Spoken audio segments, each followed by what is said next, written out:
couldn't give the first about me meeting Dave Mustaine, my podcast, or Venomous Beaver.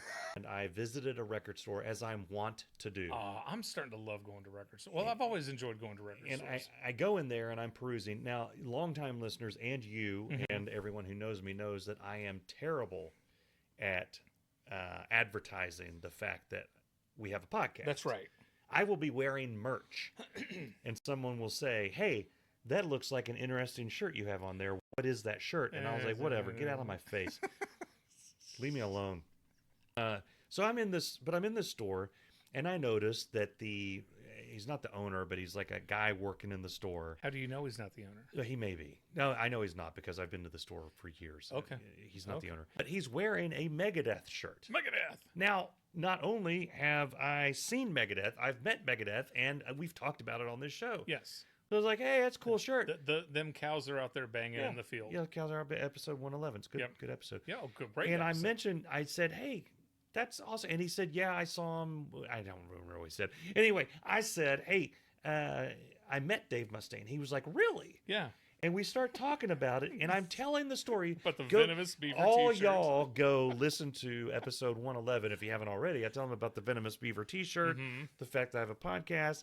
And as I'm telling him the story, I see his eyes start to trail away. Glaze the way people, like when some old dude is just talking about how, like his hip doesn't feel is a bit off. Yeah, or of course I had to retire because of my fibromyalgia. And I could tell that he couldn't give the first about me meeting Dave Mustaine, my podcast, or Venomous Beaver.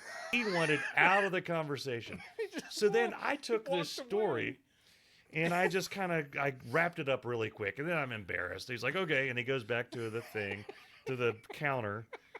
And he's texting. He's probably like, there's a psychopath in the store right now, just boring me about his podcast.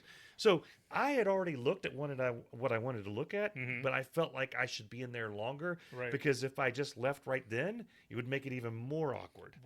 So I just start going through and looking at different albums and stuff. People are coming and going.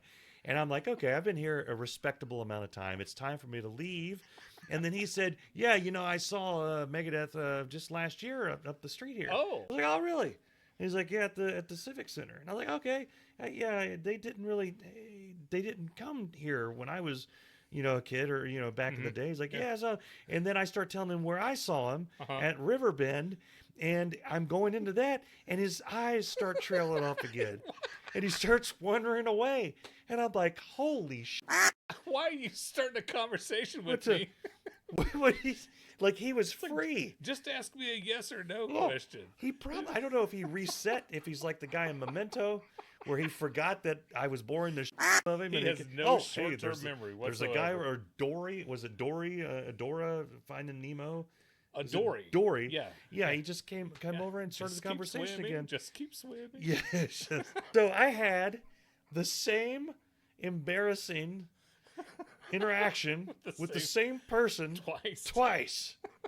And then I did leave immediately after that when I'm like, well, see you later. And he's like, okay. Yeah. And I'm never going to that store again for the rest of my life.